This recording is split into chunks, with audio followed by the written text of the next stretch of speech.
Что говорит это Енох?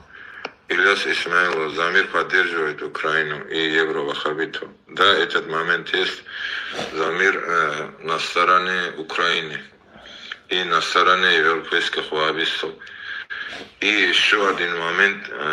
Замир против горских евреев, нацистов. Он против русских, против горских евреев. Он пытается этот нацизм, это все с друг другом стравить, какие-то вот это кашу варить, наверное, на задание. Куда смотрит ФСБ, я знаю, понятно не могу слушать. Больнее, что ли, там в Ставрополе? Аналитиков нету, что ли, там в Ставропольском крае? Наверное, ФСБ, администрация, там больнее люди сидят. Я так понимаю. Они же видят, человек на стороне украинской армии. Украина и Россия воюют. Молчат Ставропольский край. Там головастых людей нету, что ли? Неужели подкованных людей в Ставрополе нету?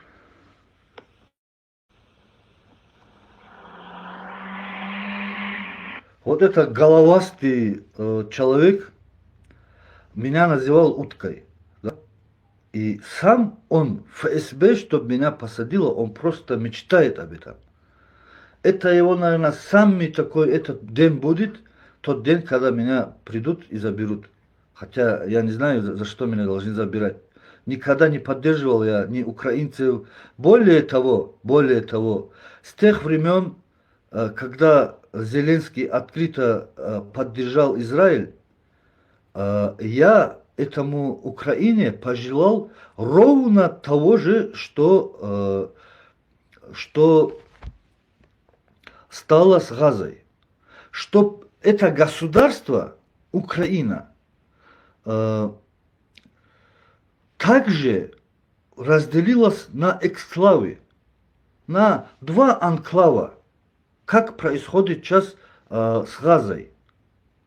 Чтобы также от мира изолировали Украину, чтобы также была блокада. И я это желаю абсолютно любому государству, который поддерживает Израиль. Сейчас, кстати, есть такая информация, что 8 числа Нетаньяху едет в Азербайджан. Если Азербайджан допустит, чтобы этот Шайтаньяху пришел туда, точно так же я и Азербайджану буду желать такого же. Если также именно открыто Россия поддержит Израиль, я точно так же буду России желать, чтобы точно так же, что стало с Газой, стало абсолютно с любым государством. Мне без разницы, живу я в этой государстве или нет. Поэтому ты и есть, мы все понимаем, да, вот вы, евнухи, есть самая верная опора для Бер-Лазера и сионистов. И это не скрывали вы. Ваша госпожа говорила о том, что нельзя плохо говорить о евреях. Вы и есть та опора на земле Дагестана, на которой может упереться Бер-Лазер и все сионисты. И я не удивлюсь, если Нетаньяху приедет в Дагестан, и дагестанцы это оставят, я желаю Дагестану тоже того же, что происходит и с Газой. Не только России. Дагестан, если приедет, это Шайтаньяху, и уедет оттуда, то я точно так же, как и Украине, как и любому другому государству, желаю нам, дагестанцам, чтобы мы испытали все то, что испытывают жители Газы, народ Газы. Поэтому ты, песик Айны, вы даже не отрицаете, что вы не то что не штатные работники, да? Вы штатные работники. Тот, кто вас курирует, что ваша вот эта вся информация из сел, из мечетей, которые вы собираете по всему Дагестану, где ваши эти щупальцы дошли, да,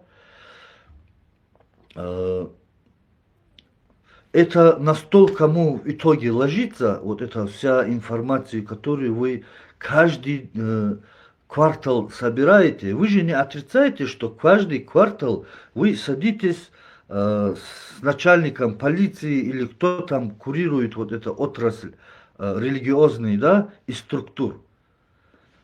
И все то, что вы видели, то, что вы слышали, вы рассказываете. И вы, евнухи, умудряетесь кого-то назвать стукачом, когда вы есть одно целое. То есть это вы должны искать стукачей, информаторов. Настолько вы в эту систему вникли, МВДшную там или других любых силовых структур, вы вот так. Ваш муж Айны открыто говорит о том, что участковый и имам должны вместе ходить и какие-то там свои дела делать, да? То есть вы, называя других стукачами, вы открытые, они есть стукачи. И вы это не отрицаете. Кто может из вас, может вот эти